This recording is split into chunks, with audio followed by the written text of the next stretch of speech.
Thank you, and welcome back to the Patriots 300 Level Podcast. My name is Eric, and I'm joined by my co-host Kevin.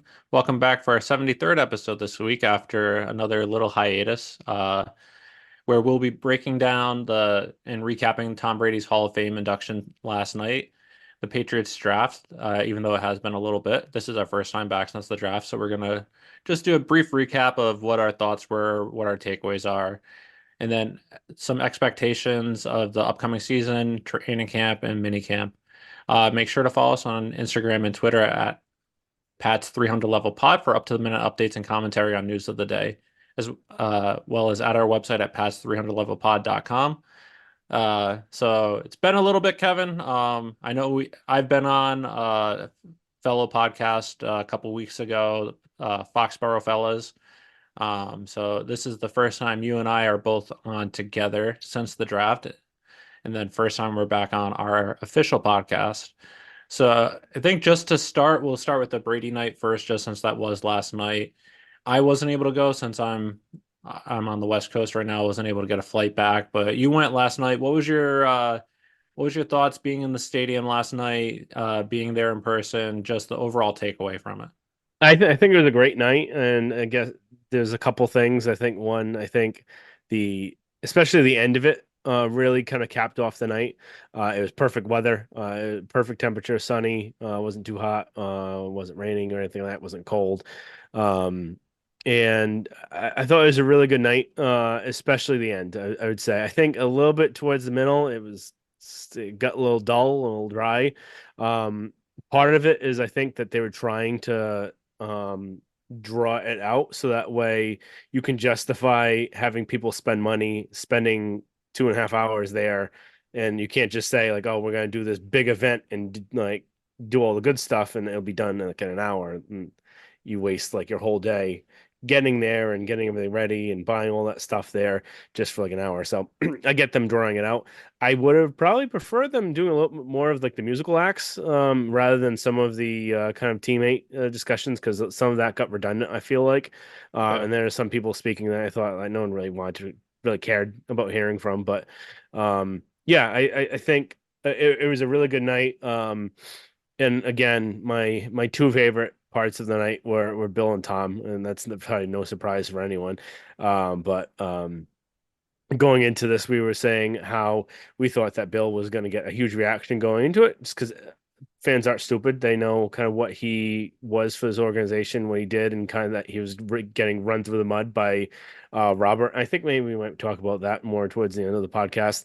But it was, I think, his ovation that he got, and I said this to you earlier in the day, was everything I had expected and more.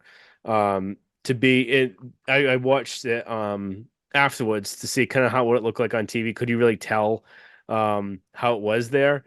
And I don't think the video did it justice for how Oh, wow. intense that was for it had to be over 4 minutes. I know the clip that the Patriots posted was, I think, 2 minutes and 48 seconds, but it went on even longer. Yeah. It was about 4 minutes long, and it was deafening, and you could really feel the energy and feel kind of what Bill was taking that in basically, where and he kind of saw this going into the night, from Julian's podcast and from hearing all the stories that none of this would have been possible without what Bill had laid the foundation for and built this team and set those core values. Uh, None of this night would have ever happened without for him. And to see everything that he built kind of come into this one night, I thought it was incredible. Just the ovation that he got, and it just gives me chills still thinking about it. And then Wow. I think Tom did a really good job with his speech, kind of emphasizing what Bill taught with do your job. It's the team first and not I. And he had a lot of different kind of lessons out there. And there's a couple of different TikToks that are going viral right now of there's like a 2 minute spot in the speech, and then there's another like 30-second spot. And we want to check those out. We've retweeted them. But just basically kind of why he believes football is a great sport for people to play. Just because it is hard and it teaches you a lot of life lessons that you otherwise won't get. And basically about putting team ahead of me, and it's we instead of I. I just thought he had a fantastic speech to really Yeah. end the night. Those were obviously my two favorite things. The Moss Yeah. thing was really cool too. I don't get like of all people, I would say if I had to rank the ovations, Bill was actually the longest and the loudest. Um, Mostly, I think mostly because I think when Tom was first introduced, there are people still kind of going into the stadium. So you didn't get that long, loud ovation, and he was there throughout the night. So you saw him the whole time. So it didn't really get as loud and long. I think Bill's actually the longest and the loudest. Then Tom's, and then Randy Moss is number three, which if Yeah. you had to if I had to bet my house on who after Bill and Tom, who would be the loudest ovation, I'd say I probably would Julian, I would maybe have never Vinatieri if guessed. yeah. Yeah, I would have never guessed him. Not to say Moss isn't great or anything. Like I really liked him when he was here. He quit on the team at the end, but you're really cheering for him at those beginning years. So '07, '08. Yeah. But that was really cool. Mhm. Whenever you see a grown man cry, it gets you a little bit. So, Yeah. um, No, I think that that's interesting to hear that even the video didn't do it justice because when I was watching it live on the stream, it seemed like it was just an incredible ovation that he mhm, got. You could tell it was loud. You could tell how how much the fans really cared about him, and you could see him just taking it in. And I was actually interested. We talked about this before, like after Bill was fired or mutually parted ways. Would he be at the ceremony? Would Kraft allow him to be there? Would he want to be there after everything the organization did? I think we both assumed he would want to be there just to be there for Tom. mhm, And then I was just, I don't know if I told you this or not, but I was wondering, since it's on the stream and I'm watching on the stream, is the stream going to do like the reverse of pumping in crowd noise so it doesn't seem as loud as it is? I mean, I don't think it did, obviously, because you no. could tell how it And then the was, other but thing too is that you can even tell too where the problem with a lot of like the technology that we have now is that it doesn't encompass that crowd noise because it's background noise. It yeah. focuses on really what the microphone is at. So Mhm. like you even look at the videos if you watch like a Taylor Swift like TikTok or something like that Yeah. of like a concert, you never actually hear that crowd noise as much. Especially like I one of the first videos I went to look at afterwards is like, oh, I wonder what Portnoy's looks like when he was saying how like the crowd loves Bill, and you can't really hear the crowd on his because it's focusing more on what's closer to him rather than the Mhm. actual surrounding noise. So, Yeah. um, That's interesting. mhm, Um, I was just gonna say something about it, but I just completely forgot. Oh, I remember. So I agree. I thought it was a little long, a little drawn out in the middle. Just as you said, a lot of players were just pretty much repeating the same thing. The one thing I kind of wish was I wish there were more coaches mhm, talking because all the players pretty much said the same thing. Yes, you saw the different positional groups, you saw defense, you saw offensive linemen, running backs, receivers, etc.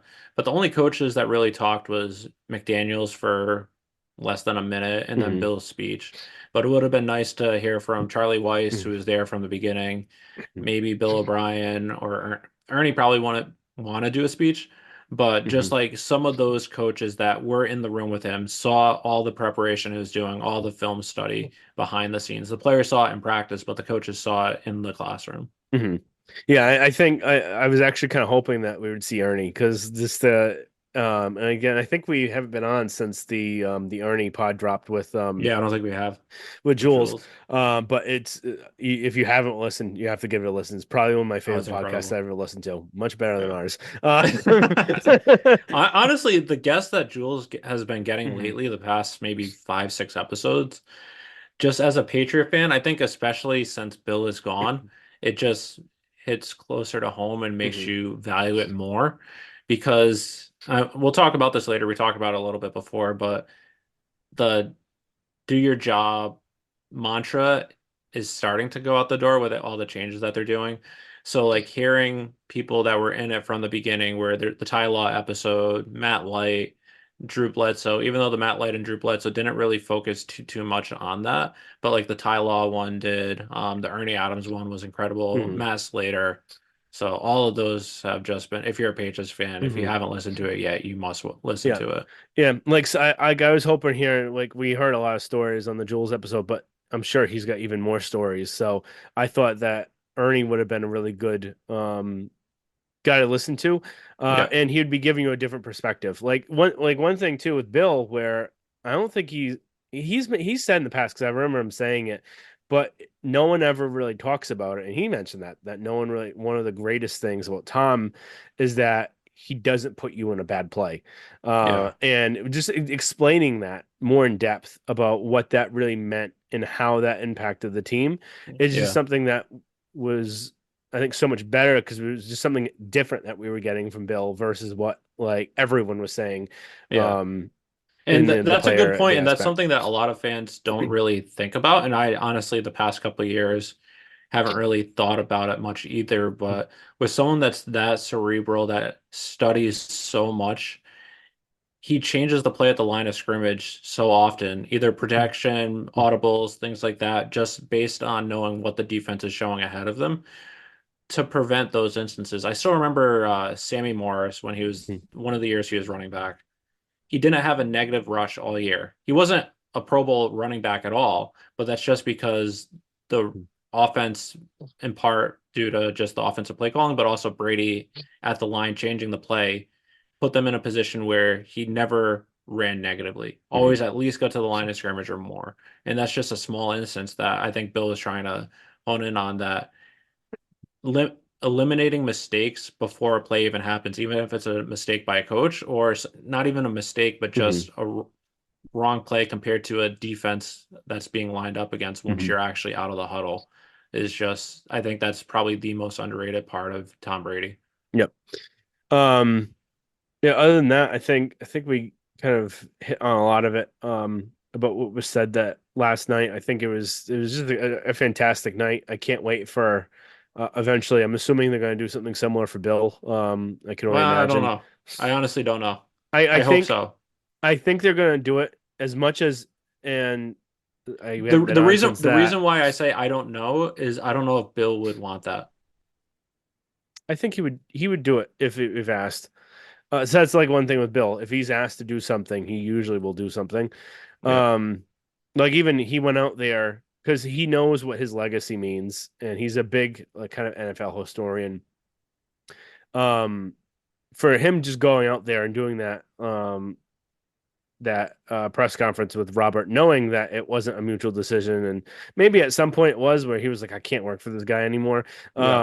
But um, I think he would do it knowing what it would mean to everyone else to have. It's not as much for him, it's really for everyone else to kind of I enjoy. Yeah, I think that's Uh, actually f fair now that you mention it when you put it in that mhm, perspective, because I think he might take it as a way to thank all his coaches mhm, and his players, similar to his autobiography, mhm, which probably the greatest book I've ever read, The Education of a Coach by David Halberstam, which I have mhm, somewhere on the bookshelf over here. And if you guys haven't read it, highly recommend it. It was written in like 2006, 2007, so after the first three Super Bowls, but it hasn't included the last 15 years or 20 years.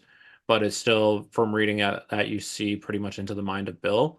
But part of the reason why he agreed to do the book was it's not solely about him, it's about how he got to who he is based on his dad. So mhm, it's kind of pretty much thanking his dad for everything that he's learned, as well as Ernie Adams. So you get it, see into the light, into the mhm, mind of Ernie Adams and into Steve Belichick while mhm. describing Bill. So Yeah. that's the reason why he agreed to that book. So I could see him doing a night like that Mm, if it's for him being able to thank all his coaches and players. yeah. Um, and then other than that, there's a couple things because we talked a lot about Bill and a little bit about Tom. One, Yeah. one I thought Drew actually was really he's been actually really good in this kind of little circuit that he's been doing lately. Yeah. And I thought he had one good line. Um, well, he had a few good lines, but the one that stood out the most that I remember the most was that he was like, "There's one job that Tom has never that did not do well, and that was being a backup quarterback." So. Um, I thought he was really good. I Yep. enjoyed him. Edelman was good, as you would expect. Um, Yeah, I just wish we got a little bit more of the kind of the coaching aspect because everyone pretty much said the same stuff. Yeah. I thought Matt Castle talked a little bit too much for Mm. what he was to the team, but Yeah. um, And yeah. then I think one thing too that just I don't know if you noticed it or not, but one thing that kind of struck me during Tom's speech was it was either his speech or during the interviews how he was saying that the early year, I think it was during the interviews with the players, the early years it wasn't on him. I think it was when he was talking with Peyton Manning. It was on the defense because the defense is Hmm. what led them to where they are, where he was not taking the credit for those early years where Hmm. I know some fans, some in the media say that it was all Brady for the success, Hmm. or in the early years, Brady had nothing to do with it. Where, yes, he wasn't the quarterback he is now, or was. Hmm. I still think now he'd be one of the top three quarterbacks in the NFL.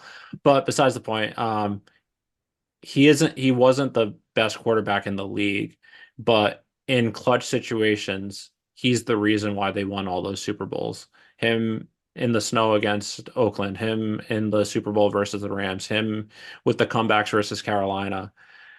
So him to defer and deflect the credit in those Super Bowls was something he didn't have to do on Hmm. his night, but just kind of shows his selflessness. Yep. And I think another thing that Bill brought up that was really good about Tom was that he made everyone else better too. So Yep. not just what he was, how well he performed in the game, but by how well he performed in practice made everyone else better because you're Yep. practicing against the best quarterback around. So it makes the defense better. It makes the coaches better because they have to prepare more against him, and that you never want to be out prepared against him. So Yeah. I thought And that was a really good remark.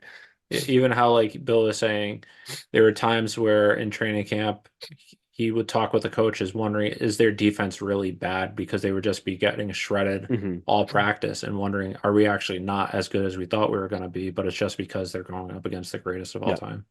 Yeah, and now you see the opposite the last couple of years where the defense has been dominating in practice, and well, you Yeah. realize you know that the defense is the better unit, and it's not a surprise that the offense is actually stifling. Um, so with that said, I think we kind of talked all that we were going to really say about the Brady night.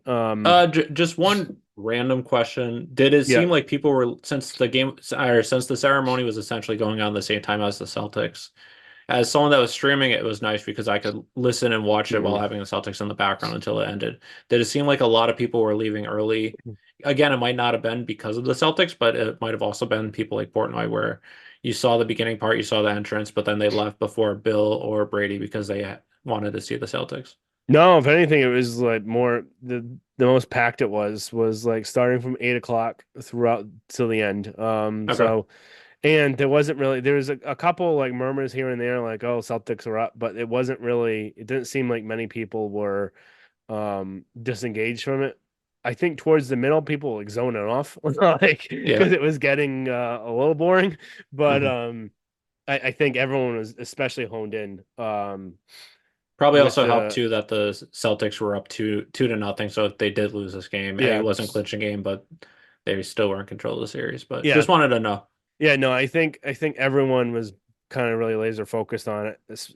The most from when Bill started to then Tom in there. So I think those that last what was it maybe 40 minutes or so because I think Yeah. the Bills was like 20 something minutes and Tom's was 20. Yeah. So the last like almost hour I think made the whole night. That was Yeah. everything. One more thing too that I haven't brought up, I haven't talked to you yet about, but I was just wondering. I was very disappointed with Bill Burr's. I love Bill Burr. I didn't find him funny last night. Yeah, I think that's a tough spot for him to be in. I Yeah, think he's kind of forcing a lot of things and then because also I thought trying he to would have keep been it great for like the roast, and I was surprised he wasn't in the roast. And I'm assuming Mhm. because he was in doing this, but I was just kind of disappointed with him. Yeah, it seemed like it was more stuff that was like prepared for him than Okay, stuff that like there was this the screen stuff with the different haircuts. It doesn't seem yeah, like I think that was more like we want you to do this, make it funny somehow. yeah, And so I think a lot of it was like just like kind of forced on him. and That's wasn't fair. really all of his material. And it's a weird spot to be in that to try and make it kind of like because anyone that's watched Bill Burr knows he's not really family friendly. So to Yeah, try and make it that's true. where they mentioned a few times that they were told to make everything family friendly because there's a bunch of kids there. So, um, yeah, I think that he was kind of maybe handcuffed a little bit with Okay. that. There's a couple of jokes here and there he threw in that were a little Yeah. funny. So like the Hernandez and some other things, but um, I'm surprised that he went there because Yeah. anyway, other than that, anything else you wanted to ask about the Brady No, night before we move on to the I thought it was draft? a great event. Wish I could have been there in person, but I guess the two other things which we didn't talk about yet is how they're retiring his number, which is not surprising at all, Hmm. and there's going to be the statue, which again, not surprising at Yeah. all. Yeah, I think the one thing with the statue I'm still disappointed in. I know it's not They were never going to realistic. do it, Kevin. And it makes the most sense because if I had to guess where it would have ever gone, being in that little like in that little concourse area they made makes the most sense. Yeah. They should put a ginormous statue on the lighthouse. Just that that's what they should be doing. Everyone will be able to see it during the game. And then what they should do, but they're also probably not going to do because there's other numbers retired. If he was the only number retired, I would have wanted to see it hanging from the lighthouse. So underneath, yeah, if you have, not everyone's watching us on YouTube, but like there's the glass that people kind of blocks you from falling off the thing when you're walking. But underneath there's the concrete and it's flat and it would actually hold the number pretty well. Yeah. But That's one thing that I've been surprised about, and I wonder if they're going to change it now since Brady's is actually retired, but I'm surprised they don't have the retired numbers anywhere in the stadium. And this is Brady's now the eighth, I think, seventh or eighth. So mhm, I still think they should have it somewhere. And now that Brady says they might do it to help not yeah. remember Brady, he's still alive and still doing well, but to honor his play with the Patriots. Yeah. Yeah, maybe they might do that because that to try and have it up. Because even before this, I actually had no idea if they actually had any numbers officially retired because they never really talk about it. So, I knew they did. I always forget who. I just remember in the mm, 2001 season, which was the Patriots' first Super Bowl year, I remember they retired Bruce Armstrong's jersey. mm, Um, so I knew that. I assumed Hannah was and Gino Capiletti. yeah, I knew Mike Haynes was, but I forgot all seven or eight of them. yeah. One other thing before we move on to the draft, and then we'll kind of try and bang out the draft a little quick because I think a lot of you have already seen some recaps on it and saw And Eric's then yeah, podcast with the Foxborough Foxborough fellows. fellas. Um, but another thing that was actually kind of cool for last night was that you could there was this fenced area where you could actually go up and see everyone coming into the stadium. So all of like the special guests and all that sort of stuff. And there was really no fans over there. There was only a few. So you can get right up to the fence. See, I was probably 10 feet from Tom Brady at one point. So probably the closest I'll ever get to him ever again in my life, ever since training camp like 20 years ago, whatever it was. Yeah. Um, Still remember what training camp one year he would go one person, then every like 20. oh So yeah, like so one we person would get to the 20, part where like, you're like, oh, I might get an autograph, and you'd skip the he next did like, it literally to the person to my right. yeah, So disappointed. But yeah. But anyway, so I get to you get to be right up close. So I get to yeah. see Tom. He gave actually a wave when I yelled at his name. Josh did the same thing. Nick Cassero did too. Um, Tom Brady Senior did as well. I think I forgot to tell you Ernie? that he was one of them. I didn't yell at Ernie. I didn't want to. He was with his wife, and I don't know. Old people kind of like I don't want to disrupt them too much, but he was looking just good as ever. He had the same shoes on that he had from the Jules podcast and a nice blazer on. Um, he was doing one last night. Nice. But the one kind of funny thing I don't think I sent in the group text last night. Jack Brady is a unit. That kid Yeah. is like I think he's taller than the Tom. Well, Um, Tom said in the speech last night that he is the same height as him. mm, So it's at least and he's 6'4" and only he's 16, 16. so he's definitely going to be taller than him by the time he gets to be 18. Which is also surprising too, because I didn't think that Bridget Monahan was that tall. I don't But remember. I don't know enough about her. So anyway, let's get into the draft real quick. We'll Yep. kind of talk about I think really the top top two would be the most that we'll kind of focus on in depth, and then we'll kind of hit some random things there. So number one, when we were doing the preview, what we had expected, what would happen, did happen. And it's not really any surprise. Drake May. And I think you and I, it's both something, but we agreed on of what we Mhm. wanted to as fans, and then also just our thoughts of what would be best. I was, again, for a couple months, there were some questions on would the Commanders take Drake May, or would they go with Jaden Daniels? And then depending on that, if someone offers as Jerod Mayo would say, if someone offers a bag, Yeah.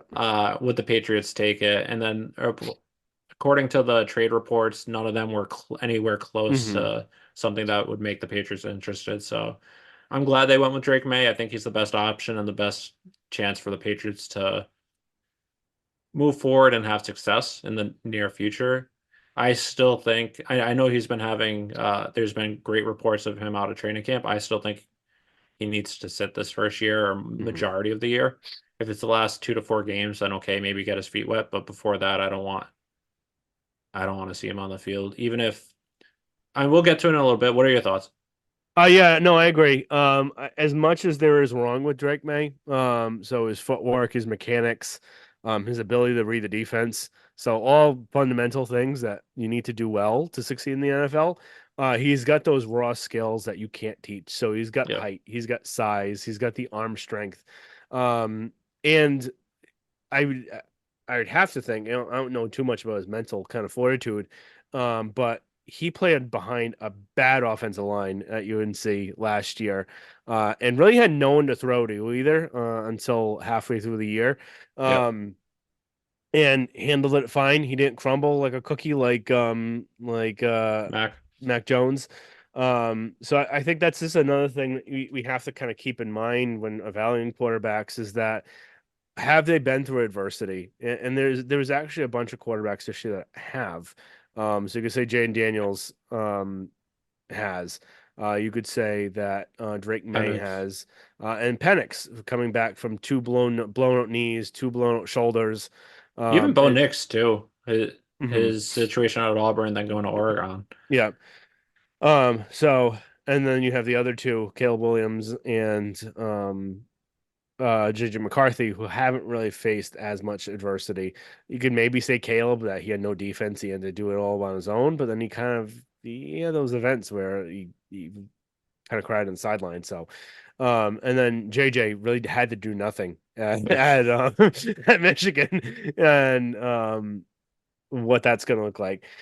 So I think having that mental fortitude is definitely going to help. Yeah, we know that the Patriots have no left tackle right now. Yeah, We'll get into that in a little bit. And so, judging off of what the offensive line looks like, at least it's something that he's used to playing at UNC. yeah, Again, I agree with you too. I don't want him starting. I don't care how much they say that they've fixed him. He needs that ingrained into him. yeah. I don't think It needs to be muscle that memory. it has to be muscle memory. I don't think you could have muscle memory from just training camp and mini camp. It has to be more than that. And maybe he's a Yeah, guy that can learn them is better learning on the fly, but for technique and fundamentals, that I don't think that's something you learn on the fly. That's not something where he's trying to learn how to read. It's different between learning a defense and figuring out how to throw and make the right throws and and I reads and think all that learning sort a of stuff. defense is something that he needs to learn too. Yeah. No, no, discredit to him at all. It's just going from the college game, especially at the lower D1A Hmm. level. It's not like he was in the SEC facing that competition every Yeah. single week. It was still D1, but it wasn't against the top teams in the country, top defenses. But going from that level against bad teams Hmm. to the NFL is a big jump too. So that's Yeah. part of the reason why I want to see him just sit the whole year. His fundamentals, as you Hmm. said, and then I'll just get into it now, and then we'll talk about it when we're talking through the rest of the picks. But the offensive line is such a crapshoot right now. Hmm. They don't have a left tackle on the team. They don't really have a left guard right now just because of Cole Strange. He's might not play this year. If he is, he's coming in late in the season. Hmm. Uh, your projected left tackle is either someone that has only played right tackle in the NFL, um, Okafor. He was a left tackle in college, but only right tackle in Hmm. the NFL. or Wallace, who is only a right tackle in college. Granted, that's probably because he had Olu, one of the top left tackles in Hmm. the country, on his team, but again, still hasn't played left tackle.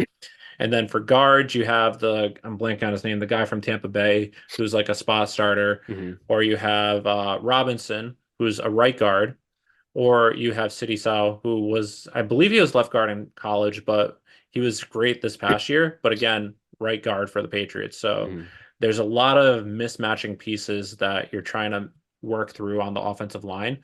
And then Elliot Wolf, after the draft, was saying that we've learned from the Mac Jones experience and we don't want to put our quarterback through that. Yes, Mac Jones wide receivers weren't great. The biggest issue that led to his demise, in my opinion, was a shoddy offensive line Hmm. because he kept getting pressure. The running game couldn't get going just because the offensive line wasn't blocking. And then because of that, the teams knew they were going to be passing. And then when they were passing, he didn't have time to throw because the offensive line didn't give him time. So if that's the same situation, which with all this uncertainty on the offensive line, maybe the new left tackles figure it out. Maybe the left guard and right guard figure it out too. But for me right now, all this uncertainty, I don't want him starting. And then Hmm. if you start him to begin the year, and he starts getting broken like Zach Wilson or a lot of rookie quarterbacks do, Hmm. how You detrimental you can't can't bench him. really, yeah, you can't bench him.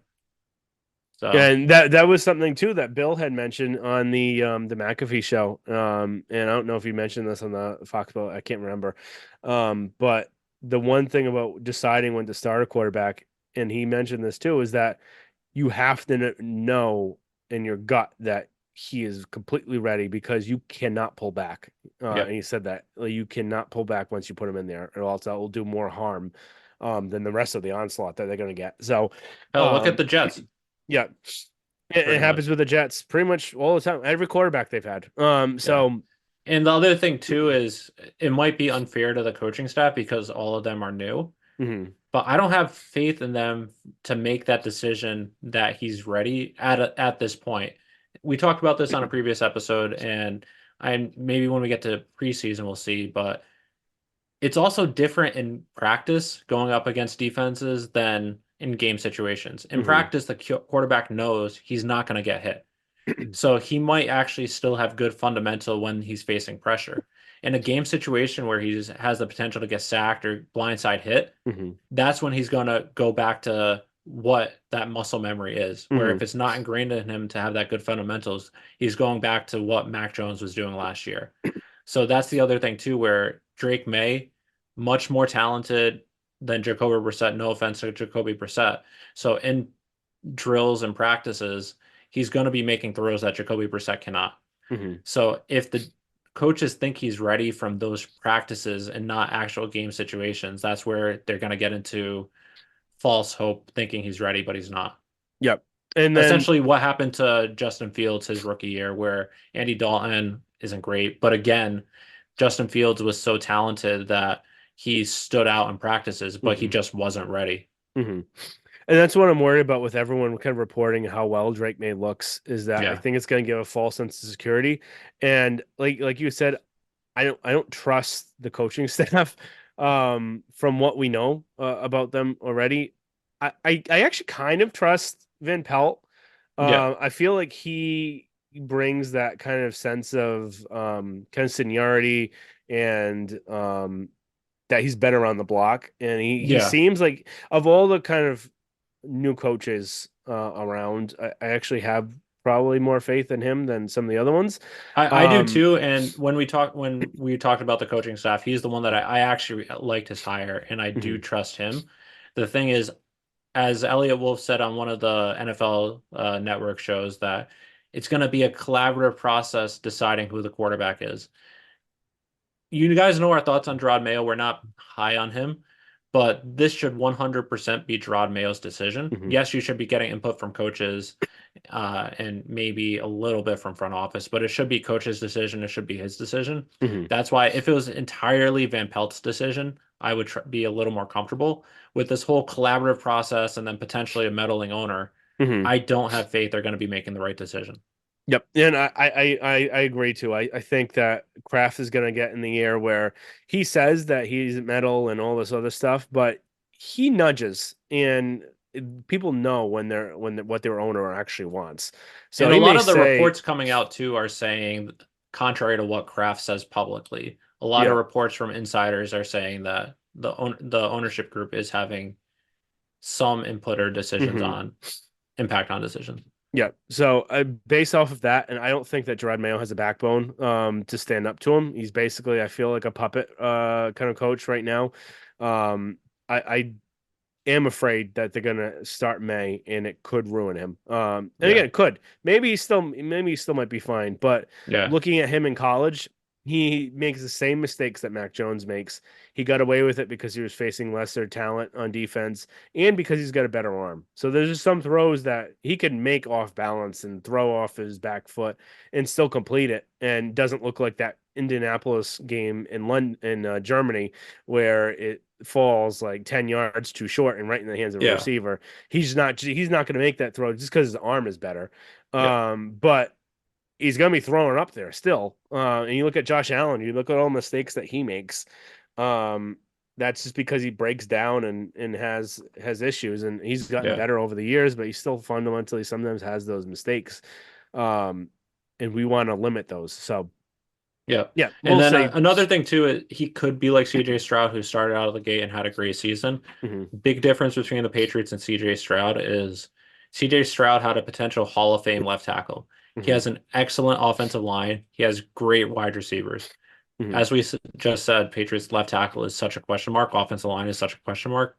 And they quote unquote helped their wide receivers, but they mhm, didn't completely revamp the room with wide receiver ones. In my opinion, there's still not a wide receiver one, maybe not even a mhm. wide receiver two on the team for this year. Yep. And I think the big thing that we had mentioned before is that based off of what they've done, this needs to be not how do we play in 2024. This needs to be how are we successful in 2025. Yep. Everything that their decisions should be for this year should be how do we make the playoffs in 2025 and how do we be competitive in the playoffs, not just make the playoffs. They how can we compete? So Yep. how can we win at least one game in the playoffs in 2025? That should be what this entire season is about. I don't think they're going to win many games. I think they're going to maybe win more than last year just because it was such a crapshoot for how they lost those games where you if they replayed all of those games last year, they wouldn't have lost as many. It just Yep. the amount of times that things didn't go their way, the odds. You look at the Raiders a couple of years ago, and there's some stat out there. I can't remember what it is, but it basically kind of shows uh, how winnable a game is and Yep. what could happen in reverse kind of situations.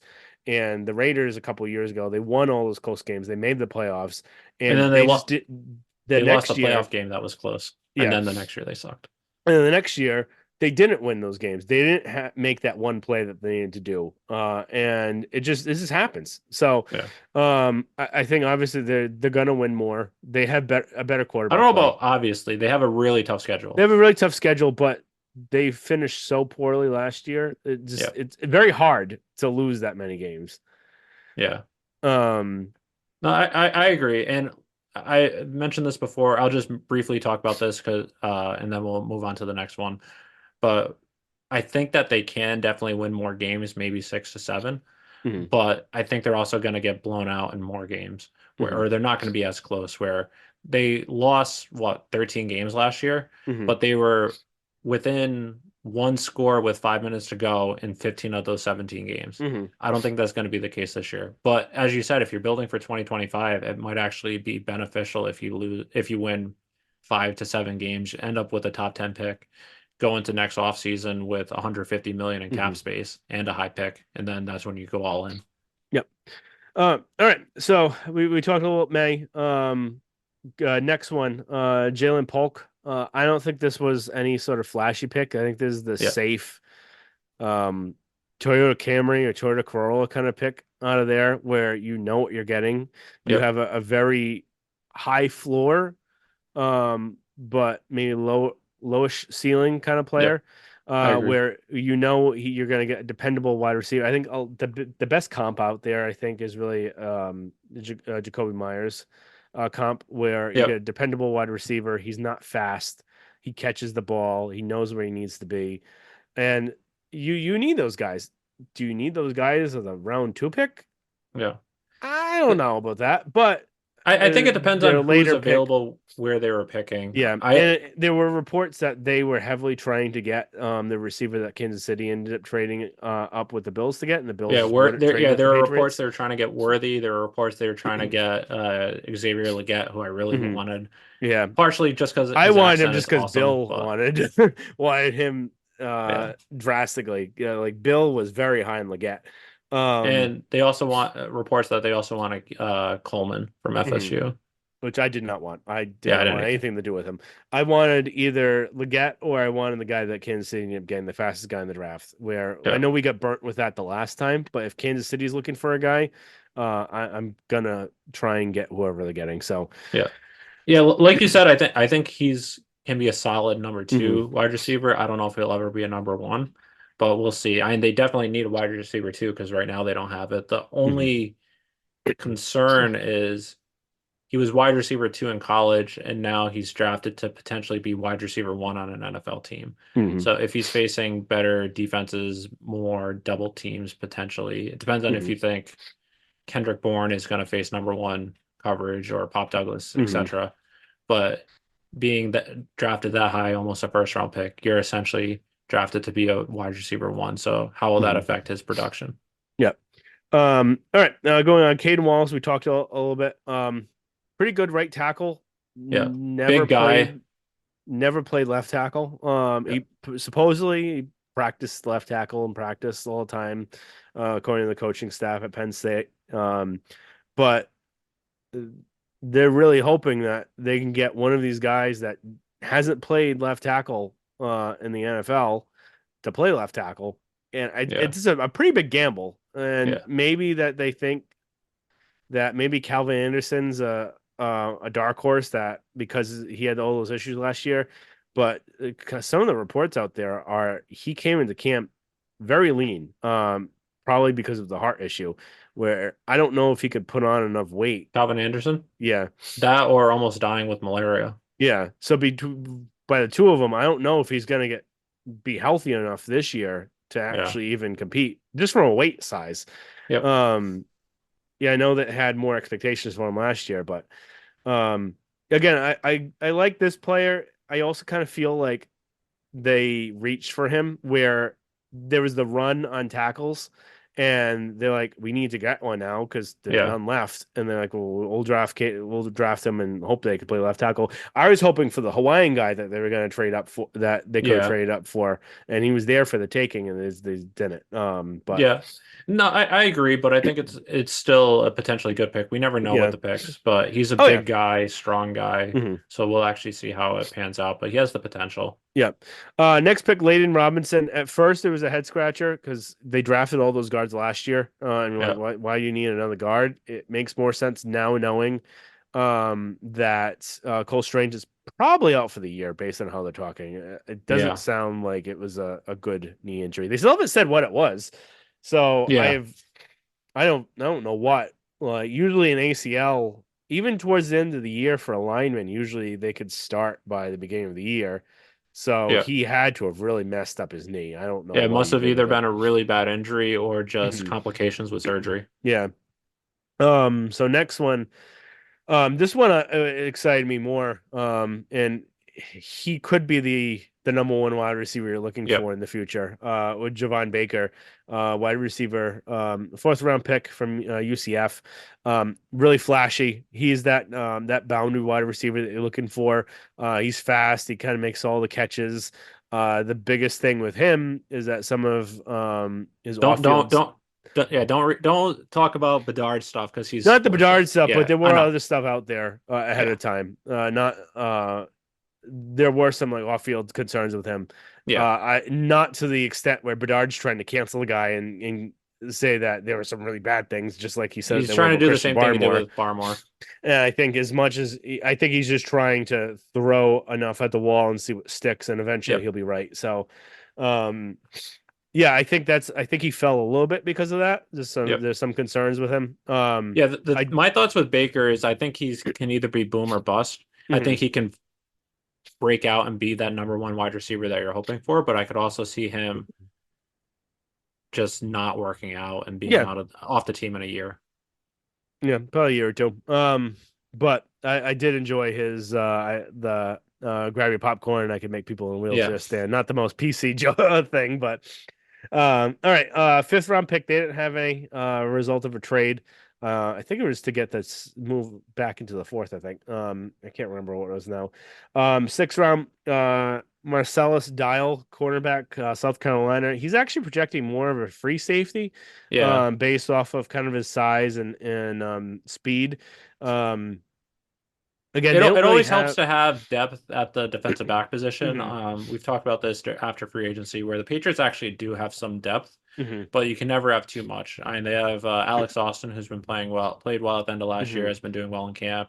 You have Marco Williams or Wilson, I always forget. Wilson. Wilson. You have Isaiah Bolden, Hmm. Jonathan Jones, Marcus Jones, Gonzo. So you have players, but it's always good to have that extra Hmm. person where he was a cornerback but might project to be a safety. He could take over that Miles Bryant role with Miles Bryant out. Hmm. So again, late round picks, you never know if they'll even make the team, but Hmm. worth the potential. Yeah. Next one of my favorite selections on this team. Joe I was Milton. hoping for him all draft. I Yeah. kept following the draft, seeing if A, if he was taken, and Hmm. B, would the Patriots go after him. And I actually didn't. I was out, so I was on my phone and I was refreshing the draft Hmm. order, and I didn't believe it when I saw Joe Hmm. Milton by the Patriots at 190 something. Hmm. 193. So Joe Milton, Tennessee quarterback. I think everyone saw the videos from both his pro day and from the combine. He's got a cannon of an arm. It's Yeah. an absolute cannon. He could throw 80 yards easily. He But can't. He's not As accurate. Alex Barth famously says, if you ask him to throw it 80 yards, he'll throw it 80 yards. If you ask him to throw it 5 yards, he'll throw it 80 yards. Yeah. So he's got an absolute rocket of an arm. I know I'm gonna get absolutely hurt by loving this guy. He's the next Rohan Davey, I think, where he's got With a bigger arm. a bigger arm than Rohan Davey. He'll probably be in like the USFL in like 4 years, but um, I'm really excited I just to see if he can yeah. develop, and if he can, is there somehow some way he's your next quarterback after May, or if you Yeah. have two quarterbacks, usually the saying is if you have two quarterbacks, you have none. I don't know. There's something about Joe. Like I'm hoping for I something. think it's worth the risk just because it's not A, it's sixth round, so at that Hmm. point it's all a crapshoot there anyway. But quarterback is a position where you need a guy, and he has the talent. Hmm. You see his arm strength, you see the throws he can make. He just needs some development. So again, a lot of times you can't teach accuracy. Like Hmm. Ryan Mallett, someone that had a cannon, never had accuracy. He Hmm. did start some games with Texans. He might have started one with the Ravens, but he's someone that realistically I'm kind of comparing him to just Hmm. because he had a cannon, not good accuracy. So he might be someone that maybe you do with the right coaching, with the right fundamentals, you can teach that where he can get his accuracy Hmm. under control. I don't have high expectations that he will, but it's something that you're drafting him knowing that he's so raw. Hmm. You're going to develop him where he'll probably need 3 years. So just have him on the side, just doing those things, and maybe you get something. If not, you let him go. But Hmm. Yep. the one thing I am worried with him, I talked to a couple of people about it. I don't know if I talked with you or other people, is I'm worried that they're going to try and practice squad him. Hmm. And if they do, another team will just pick him up, just again, Sign him knowing and it's a, stash him. yeah, sign him, stash him, where he'll be your QB3 that doesn't suit up for every game, Hmm. but if there's an injury, he can come in as that QB3. Hmm. Just because a lot of times the Patriots don't carry three quarterbacks, and B, I wonder if they think that they can keep him on the practice squad. But one thing with Bill, that he always knew how the rest of the league would Hmm. value his players. So it was very, very rare if we ever cut a player on cut downs and have them signed by another team or Hmm. claimed off waivers, just because he knew who to covet, which were the right players to cut, where he knew he Hmm. could get them and stash them on the practice squad, and which players, if he tried to do that, would be claimed by other teams. Hmm. I don't trust, even though Wolf was here before then, Groh was here before then. I don't trust Wolf slash Groh and this coaching staff enough to have that wherewithal of knowing how other teams value your team. Yep. And I think another thing we saw last year was Zappy, where he knew cutting him that Yeah. he'd be able to stash him in the practice squad and sign him, and he still was looking for other quarterbacks because he knew that he sucked. But Yeah. Which um, is kind of insane too, where someone that started 2 years the year before as a rookie won hmm, both games and he still knew that everyone else knew he sucked. yeah, and well, it was pretty easy to look at him and Yeah. know that they faced the one of the two worst defenses in the And I league. don't think he would have been upset if he did get signed either. Yeah, so then he wouldn't have to have him, so it would have Yeah. forced them to get someone else. Yeah. All right. Last one, Jaheim Bell, tight end, Florida State. He's more of kind of the pass catching tight end, not really known for blocking. Yeah. Seventh round pick. Who knows if he even makes the team? Not really something that. Yeah, the thing with him is that a lot of people had him going much higher. You could tell he has a lot of talent. Mhm, Um, it depends on if he can put it together. He could definitely be the steal of the draft with how much talent he has. mhm, Some people kind of compare him to, I'm not saying Aaron Hernandez's ability, but how Aaron Hernandez could line up in the running back position and take handoffs. He could do a lot more things. Or how Jonnu Smith, how they try to utilize mhm. Jonnu Smith, even though Jonnu Smith was a bust with the Patriots, how he could fit that role of the offense.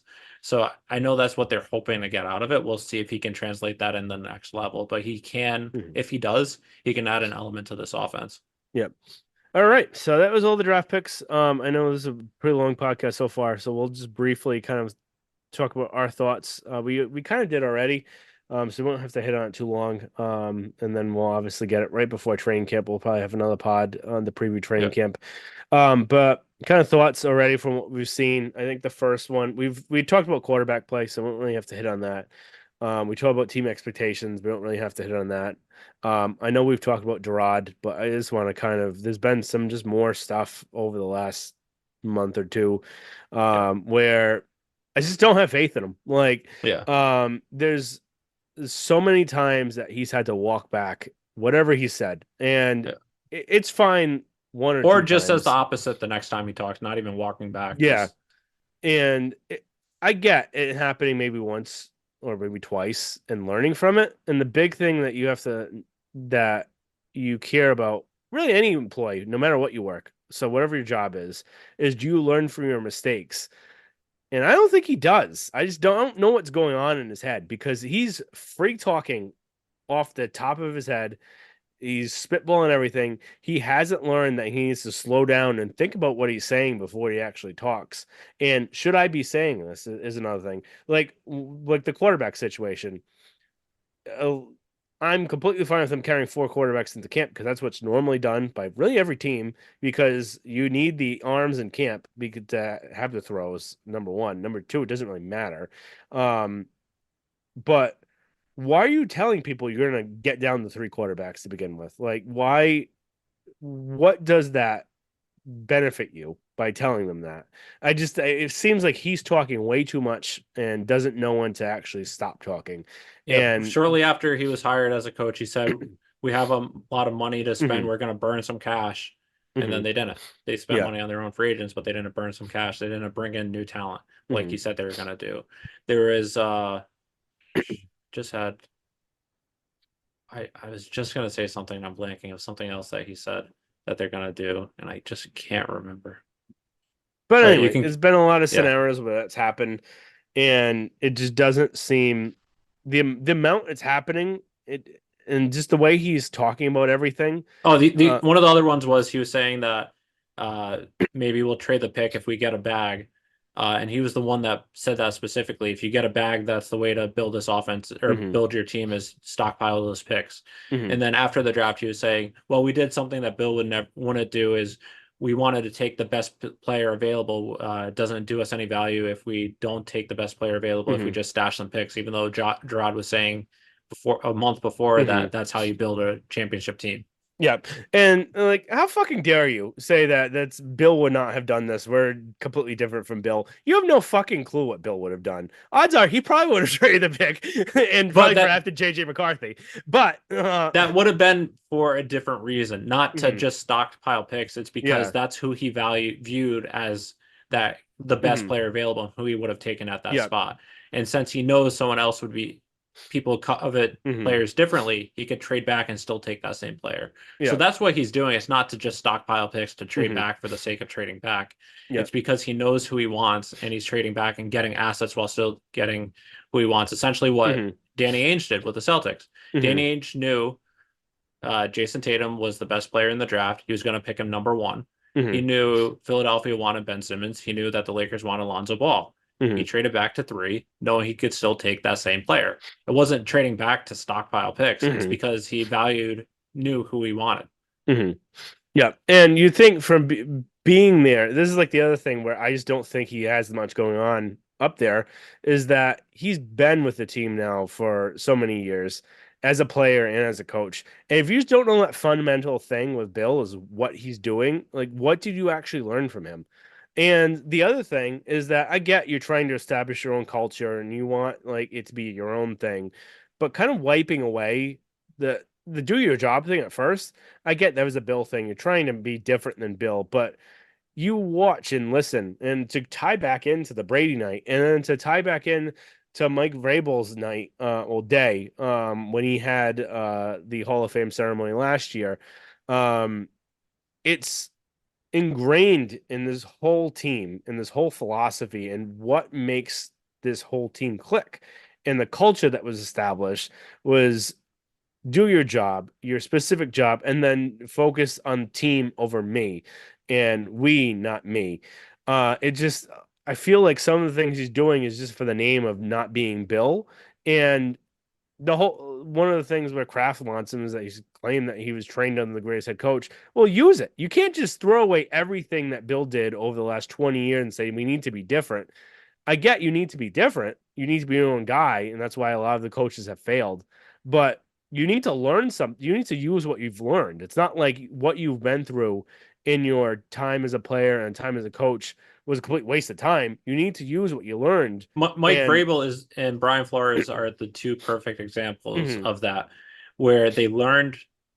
And some people might say Brian Flores isn't a good coach. I think he is. Granted, how he handled his offensive coaching stuff is another story. yeah. But for the most part, they learned the good aspects from Bill that Mhm, they can still use and not try and be someone that they're not, but mhm, they can also use their own elements of motivation, of connecting with players mhm, to be themselves while still taking benefits or good things from Bill. And mhm, it seems like pretty much everything that both Wolf and Mayo are at least saying is trying to be the exact opposite of Bill. Wolf is doing some things following his dad's philosophies, which makes mhm, sense.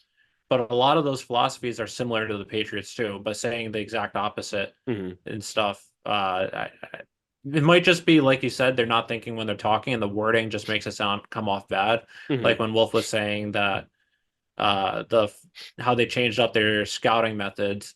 It came off as him saying it's a better way of doing it. I think what he was trying to say is for how I run things and the scouts that we have mhm, in place, it's a way that utilizes their strengths the best, or that we can make it work the best for who we have. mhm, But the way it came off was, I know better than the greatest general manager of all time. mhm. Yeah, it's just I just don't have there hasn't been much done this offseason that's given a lot of faith to everyone. And who knows, maybe we're wrong. The odds It, that I think it depends. Like I said after the free agency on the free agency pod after free agency happened, if they plan on sitting Drake May all year, I actually really like the personnel decisions they made this offseason. mhm, I like what they're doing. It seems like they're trying to save for year two and then go all in. mhm, If they plan on starting Drake May day one, this whole offseason, both personnel wise and everything that has gone on behind the scenes and changing everything, mhm. has been a complete disaster. Yep. In my opinion. Maybe I'm Mhm. wrong, but I don't think I am. Yep. Yeah, I always just tie it into just if you just watch and listen to what everyone has said, uh, you have to know.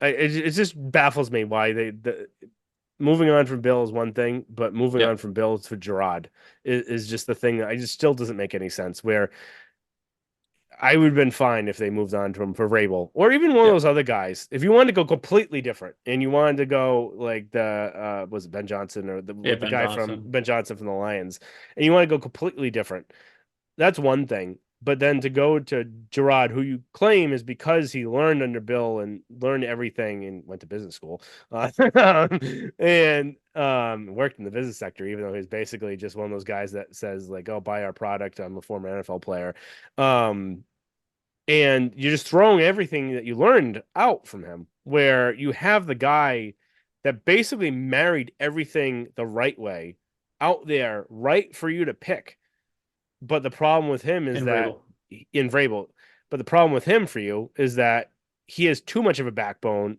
and has too much of a voice, and that's not what you're looking for as a coach. And he'd want too much control. Yeah. And control isn't a bad thing all the time where you know what players work well for you. I think this is something that Michael Lombardi has said really well. And Yep. again, some people say that he's a little bit too much of a Bill ball washer, but he mentions it too with Vrabel. And it's not always a Vrabel ball washer. So the thing with Vrabel and with Bill and even Andy Reid is a good example. And who is the other coach? There's another one out there that I'm blanking on. Whoever it was, there's another guy, another coach out there, other than those three. But Was Pete Carroll to an extent. Pete, yeah, Pete Carroll is that they don't want the control for just control's sake. They want input in knowing that the players that are getting on their team fit the right system and fit what they do and fit the culture that they're going to have. Because you learn just from last night, and you learn from even Mike Vrabel's ceremony, the culture was a huge, huge part into Yep. why this team succeeded. Not just Tom, but what Tom set from learning from the other players and from Yeah. Bill is how you do your job and what you put first. And not putting yourself first and putting the team first, all of that, you need to have the right players there. It was the reason why this team succeeded for 20 years was because it had the perfect players for the perfect system. Yep. You had the perfect coaches that were in there, the brightest minds that we'll never see ever again, all combined in the same spot. You have Charlie Yep. Weiss, you have Ernie Adams, you have Josh McDaniels, you have Bill O'Brien, you have Romeo Cornell, you Rob have Ryan, the beginning of the Rob Ryan, you have Bill Belichick, of course. Ivan Um, Fears. Ivan Fears, you have Dante Scarnecchia, you have all of these guys with an insane amount of football knowledge all coming together. It's never going to happen again. And they also Um, had the perfect players to fit that system yeah. because on defense, pretty much defense, they had the players to set that culture. Ty Law, Hmm. Lawyer Malloy, Teddy Bruschi, Willie McGinnis, bringing in Mike Vrabel. Hmm. So Bill was able to keep the players that he knew could fit in his system of what he wanted and create that culture. Hmm. Whereas some players that he knew wouldn't fit in that culture, he got rid of, Hmm. even if it was controversial. Yeah. Roman Pfeiffer, another big I name loved no one Roman talks Pfeiffer. about. I love with the He neck wasn't roll. there Bill's first year, but Bill brought him in Hmm. for 2001. Yeah. But yeah, I think that's just one thing where you need to have some say, and you can't just sit back and say, "I'll do whatever the front office wants," which it Yeah. seems like is happening now. Um, And then, and as Bill said on the radio show after his last game, where it was still uncertainty of if he was mhm. gonna, or maybe it was the Here's next the morning, morning, is the next morning. of he said someone has to still make that final decision. Hmm. So even if you do want there to be a general manager or whoever's making that final decision, you can be collaborative all you want. Hmm. Someone has to be the final say if push comes to shove. Hmm. And that's the thing that still worries me, where Elliot Wolf is telling NFL Network that there will be a collaborative decision on when Drake May Hmm. starts. If there is a collaborative decision in 2001 of should Brady be starting quarterback or should Bledsoe get his job back, if that was a collaborative decision, Bledsoe would have gotten his job back, and the Hmm. Patriots dynasty probably would have never happened. Yep. And then Uh, Tom Brady would have never been Tom Brady. yep, exactly. because Bill saw what this team was doing under Brady. And then, as the Dynasty book says, Bill told Robert Kraft at the Hmm. end of training camp, if it was up to me 100%, Tom Brady would be starting opening day. Hmm. Again, that shows like Bill didn't have 100% uh, full say back then, just Hmm. because he knew what happened with him in Cleveland with Bernie Kosar. He knew this was essentially the same thing with Drew Bledsoe, so he couldn't, Hmm. after giving him that contract, just take the job away. But when push came to shove, it was Bill's decision in that season, and he Hmm. made that final decision. Yeah. Whereas who knows what? Again, this is all uncertainty. Maybe Jerod Mayo turns out to be an excellent head coach. Maybe Elliott Wolf is like his father and a great Hmm. general manager that we just don't know. But based on everything we've seen so far this offseason, there's just a lot of concern. Hmm. That's all. All But right. again, as I was telling you yesterday, Kevin, one of the things that might actually help Gerard, not to keep dragging this on, but might help Gerard is the NFL head coaches Hmm. are drastically getting worse and worse every year. Like when Bill took over in 2001, there were a lot of good head coaches. Even I don't know if Joe Gibbs was still coaching or when he came back, but there was Joe Gibbs, Andy Reid. Hmm. There were a lot of good coaches, and over the year, Bill Cowher, Bill John Gruden, Cowher, John Gruden. You had Bill Parcells, the before guy and for the after. Falcons, Oh yeah, Dan Reeves, Dan Reeves. You had not Kyle Shanahan, Mike Mike Shanahan. Shanahan. Whereas now the coaches are getting worse and worse. So back then, if you made a mistake, other coaches would capitalize on Hmm. it. If nowadays, this is part of the reason why, like from 2011 through 2018, why the Patriots were so dominant, because they had both Brady and Belichick. Because if a team made a mistake, Brady would capitalize it as a quarterback Hmm. if a defense made a mistake. If another team makes a mistake on offense or defense or just in general, Hmm. Bill Belichick would capitalize on it. So that's part of the reason why they had so much success. Whereas nowadays, there aren't too many good head coaches. There's Andy Reid, but Mike Vrabel's out of the league. Pete Carroll's out of the league. John Harbaugh, Jim Harbaugh, maybe you could say them. But other than that, all these coaches are getting worse and worse every Hmm. single year. All these flameouts. And if Jerod Mayo makes a mistake now, other teams might not capitalize on it.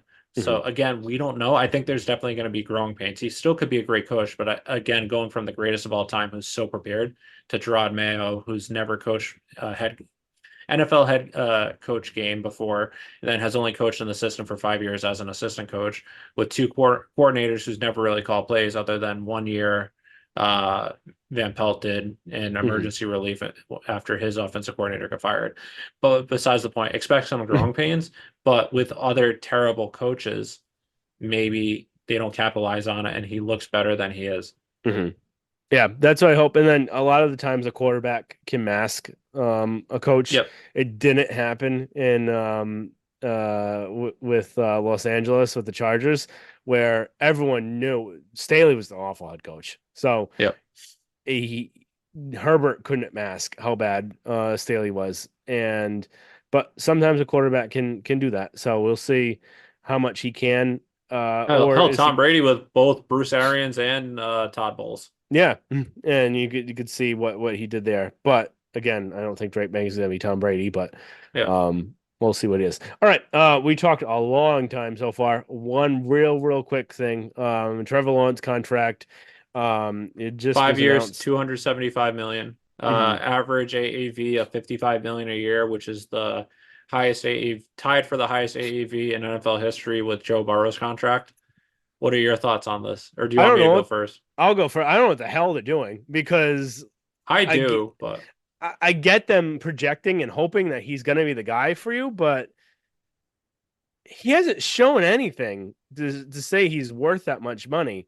And I get you don't want to be in like quarterback purgatory where like, but they're basically gonna be yeah, because he hasn't shown anything to say that he's gonna take that next step and be a top 10 quarterback, a top five to seven quarter. If you're getting paid that much money, top five yeah. to seven quarterback in the league that can win you games on his own and make people better, and that you have the game plan specifically for.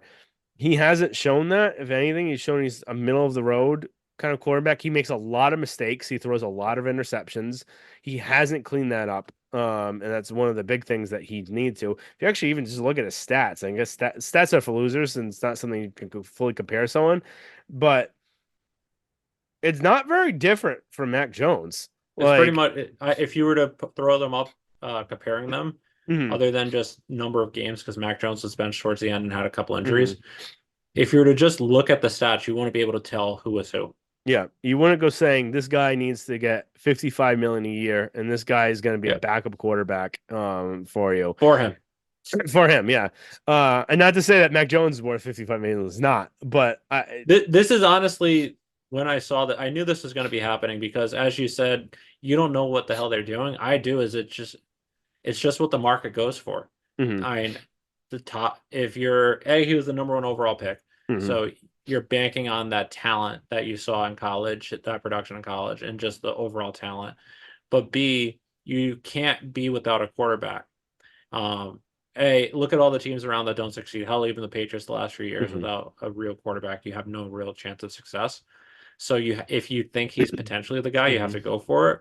But also, I think part of the thing is they don't want to be in Miami situation right now where Miami didn't extend Tua. They didn't give him the contract after 3 years. And with the going rate of quarterbacks in the NFL, if Miami gave him that contract last year, he would have gotten 40 million a year AAV. mhm, Now Tua is going to be getting 55 to 60. So by getting it done early with the cap going up every single year, you're saving yourself money if you do hit. Now, if mhm. he sucks, you're like the Giants with Daniel Jones. So I think you'd rather be, eh, I think you'd still rather be Miami than the I think you'd Giants right rather be in now. Miami and then you just But tag him. I Like think you'd they just rather have to, spend the money knowing that you have the guy yeah. rather than being stuck in like a Daniel Jones. Or this is kind of a blessing in disguise with Mac, I was just gonna say where that. That was the you first thing I thought of when I saw the contract. yeah, where you knew that because they didn't surround him with everything to make everything all hunky dory and perfect and everything like that, where he had receivers and offensive line, even though his offensive line, if healthy, was actually going to be probably pretty good, and they were at one point. Um, if you surrounded him with all this talent, and they actually, and again, all they needed was competent quarterback play last year, and they would have been a 10 or 11 win team if they had all that talent around him. You would have to pay him, Yeah. and you wouldn't know that he was going to crumble like a cookie when everyone around him had to start leaving because you're paying the quarterback that money and not them, and you'd be screwed. You'd be in basically purgatory where you're winning probably 8 games a year and you're not really doing anything. You have a guy that can be fine, but not anything that puts you over the top. And Yeah, you like learned Baker last Mayfield. year he's no Baker's better than that. I would say it's like a Baker Mayfield. not no like I would always use Kirk Cousins as this example, but Kirk Cousins is a little bit better than that.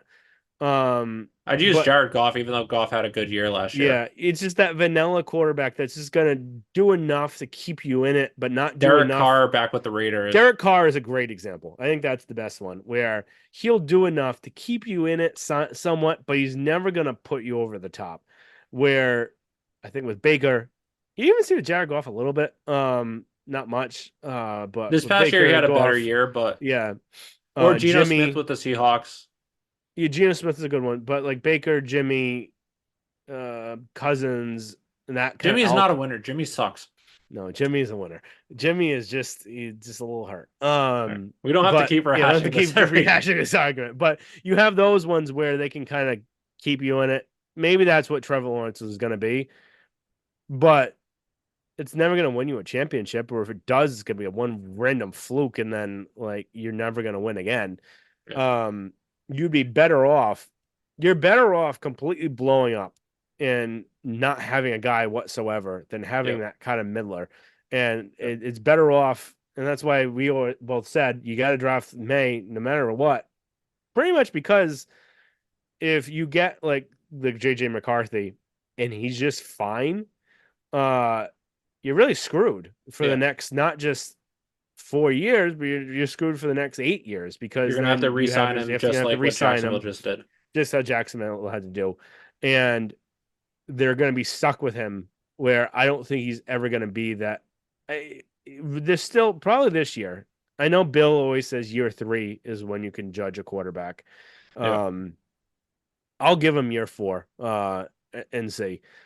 But really, pretty much after this year, if he doesn't take that next step, he's never going to be what everyone wanted him to be.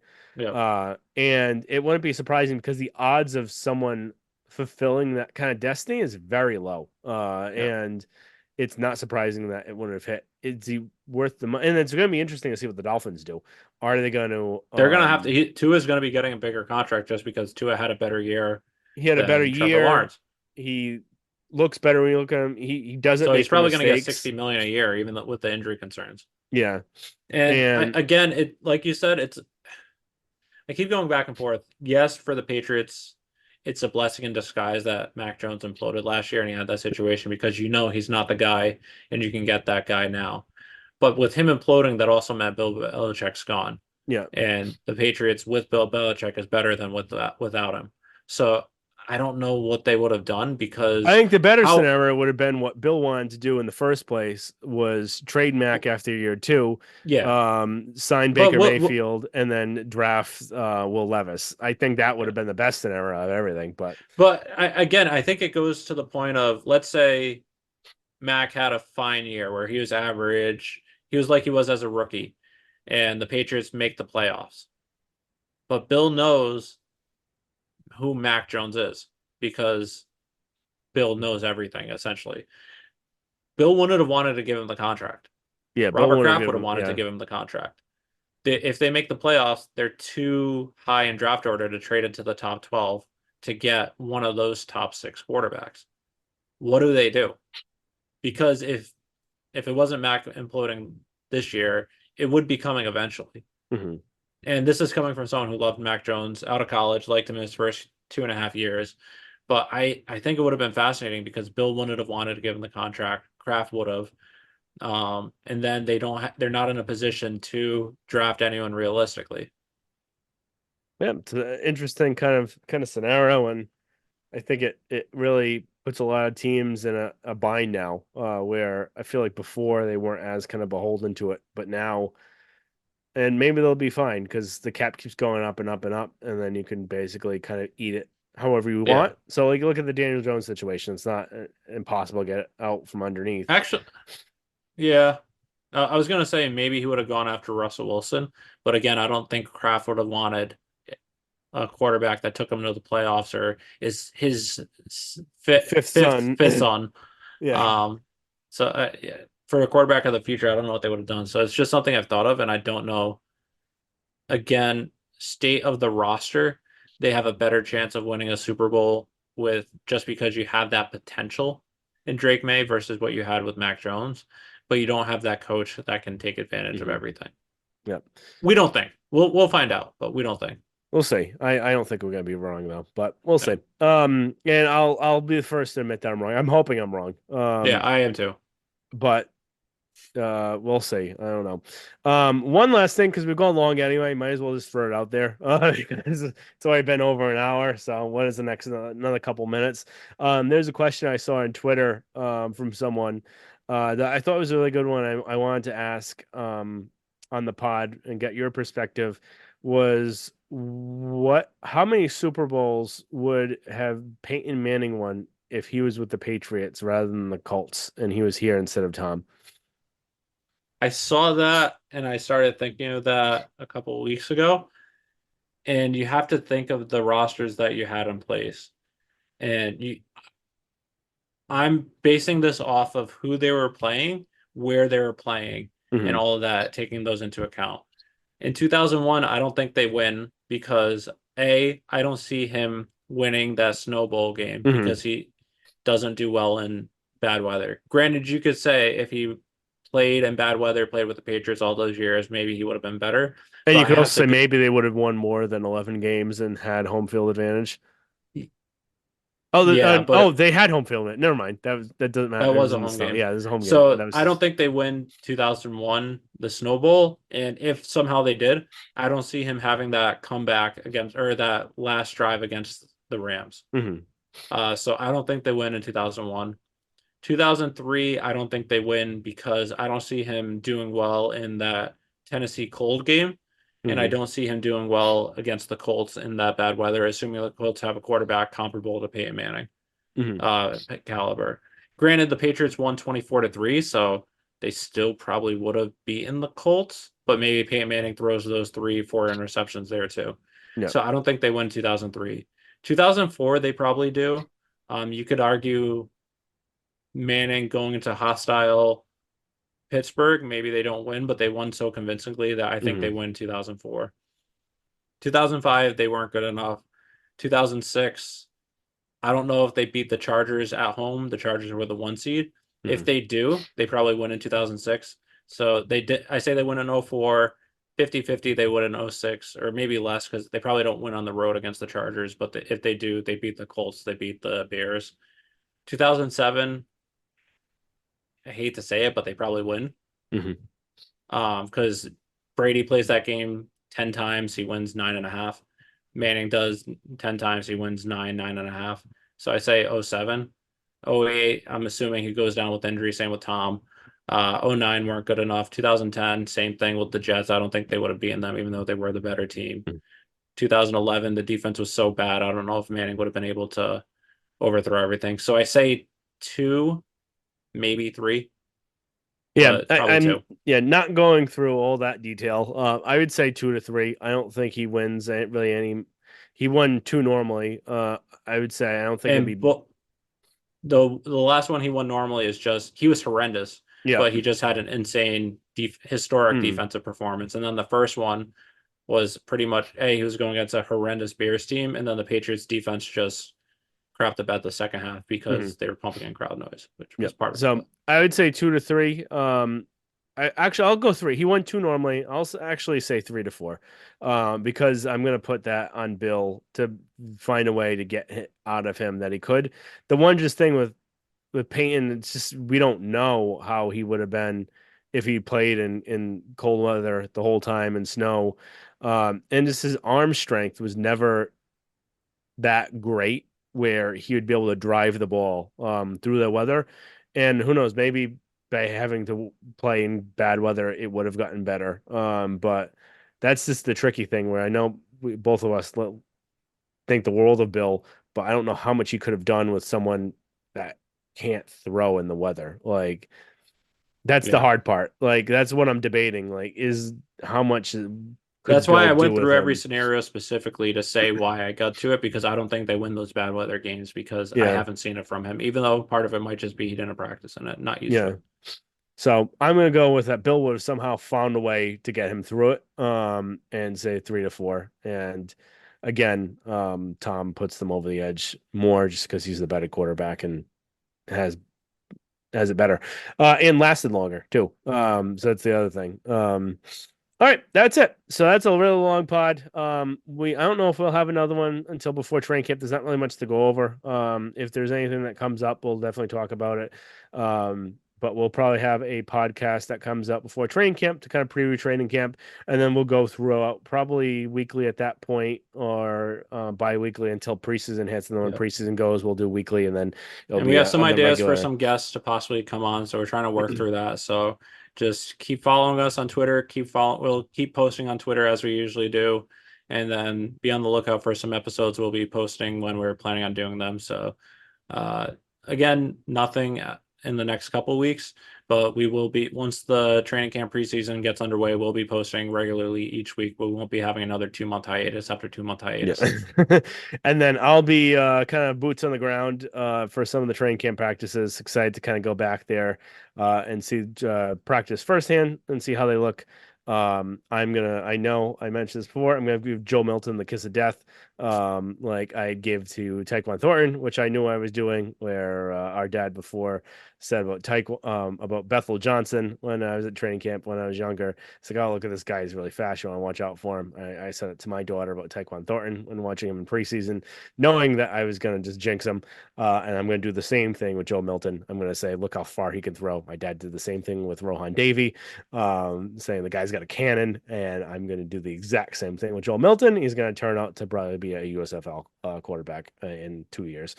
So we'll see. Excited to kind of see some of these players firsthand. I'm really excited to see Baker, to see what he looks like, and then to see Douglas really in person, because I haven't really got to see him other than up top in the 300. So it'll be nice to see a little bit closer. All right, so make sure you subscribe, rate, and review. Follow us on Instagram and Twitter at Pat's 300 Level Pod. Again, like Eric said, up to updates. I think we're going to try and start. We haven't really done really well with the blog, but we're going to try and kick it up again this training camp and keep at it and do preseason breakdowns for the games, and then each week have one or two, so like a recap or a preview, that sort of thing. So need to get more out of that, so you guys get something you could read Yep. while you're on the crapper. So, so talk to you guys next time, and thank you for listening.